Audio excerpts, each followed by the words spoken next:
మాకు దాంతో అధికారం వస్తానే పాలసీస్ లేవు. దాంతో మాత్రమే అధికారం వస్తానని మీరు ఏదో రాస్తుండ్రో అది మాకు లేదు. మేము ప్రజల ఎజెండా ఇప్పుడు నేను మొన్న పోయినా నేను ఉపన్యాసం ఇచ్చిన ఉపన్యాసం మీరు చూసినో లేదు. అరే బాధ అనిపిస్తుంది. ఇక్కడ ఏం డిబేట్ జరుగుతుంది? ప్రజలకు నువ్వేం చేసినావో అంతకుముందున్న పార్టీ ప్రభుత్వం చెప్పుకోవాలి. ఇప్పుడున్న ప్రభుత్వం ఏం చేయబోతుందో చెప్పుకోవాలి. ఇక ఈ డ్రైనేజ్ వ్యవస్థ మంచిగా చేస్తాం, మీకు డబుల్ బెడ్రూమ్లు ఇస్తాం, మీకు ఎంప్లాయ్మెంట్ కల్పిస్తాం, ఇక మీకు ఈ లోన్లు ఇస్తాం, మిమ్మల్ని ఆదుకుంటాం, ఇవి చెప్పాలి కదా. ఎన్నాళ్ళు జరుగుతుంది?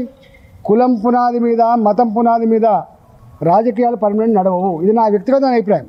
నేను వేరే వాళ్ళని విమర్శిస్తలేను. మీ పార్టీ వాళ్ళు అడిగారు, ముస్లింలు క్రిస్టియన్స్ 50% ఉన్నారు, అక్కడ బీజేపీ ఎడగెలుస్తుందని ముందే నేను ఇప్పటిదాకా ఎగ్జాంపుల్ చెప్పాను. అరే మీకు నిన్న 50% ముస్లిం పాపులేషన్ ఉన్నటువంటి బీహార్లో ఒక 25 సంవత్సరాల మహిళ గెలిచింది. ఒక స్టూడెంట్ వెళ్ళిపోతున్నారు. అరే మేము త్రిపుల్ తలాక్ మేము చేసినాం. ఈ దేశంలో జరిగే అభివృద్ధిలో పొందే స్కీములలో ముస్లిం పాపులేషన్ ఉంటుందా ఉండదా మీరు చెప్పండి. ఏం ఆలోచిస్తున్నారు? మేము వేసే రోడ్లు, మేము కట్టే రైల్వే స్టేషన్లు, మేము వేసే రైల్వే లైన్లు, మేము కట్టే ఎయిర్పోర్ట్లు, మేము ఇచ్చే 5 కిలోల బియ్యం పర్ పర్సన్ ఉచితంగా, మేము ఇచ్చేటువంటి విశ్వకర్మ స్కీమ్, మేము ఇచ్చేటువంటి ఆర్థిక వెసులుబాటు, దాన్ని లేరా ముస్లింలు? దాన్ని లేరా క్రిస్టియన్స్? మా మోడీ గారు స్వయంగా పోయినారు ఒక మసీద్కి, మా మోడీ గారు స్వయంగా పోయినారు ఒక చర్చ్కి. Is a prime minister of India, is for all, is a leader.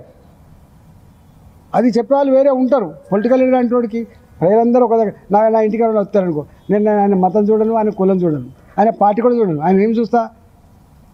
నీ సమస్య ఏందని చూస్తాను నేను.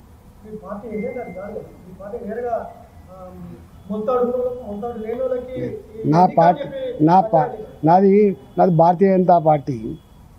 నాది ఒక ప్రజాస్వామికమైనటువంటి పార్టీ. కాబట్టే గుజరాత్లో అన్ని సంవత్సరాలు జరుగుతున్నాం, కాబట్టే ఇవాళ యూపీలో పాలిస్తున్నాం. నువ్వు పోయి చూడు, రోడ్లు వేసి ఎయిర్పోర్ట్లు కట్టించి, తాగునీళ్ళ ఇంటింటికి ఇచ్చి, ప్రాజెక్టులు కట్టించి, పేదరికాన్ని పారదోలి, ఉపాధి కల్పించి, భారత జాతి ఆత్మగౌరవాన్ని ప్రపంచ చిత్రపటం మీద ఎగిరాని తపన పడే పార్టీ మాది. మా పార్టీ గది. మోడీ గారి నేను 100 చెప్తాను. నేను బిఫోర్ 2014, ఆఫ్టర్ 2014 ఒక చార్టీతో చదువుకో. అసలు ఇన్ఫ్రాస్ట్రక్చర్ రంగంలో, రైల్వే స్టేషన్ల నిర్మాణంలో, ఎయిర్పోర్ట్ల నిర్మాణంలో, AIIMS all India institute of medical sciences నిర్మాణంలో, ఇవాళ మన రూర్కెలా, బాంబే లాంటి దగ్గరనే ఉండే ఐఐటీలు, ఇవాళ ఇన్ని వచ్చినాయి ఐఐటీలు. ఇవాళ భారత్ ఎటువైపోతుంది? ఇవాళ స్వయంగా చంద్రమండలం మీద అడుగుపెట్టేటువంటి స్థాయికి ఎగినటువంటి భారత్ ఇది. That is Bharat today under the leadership of Modi.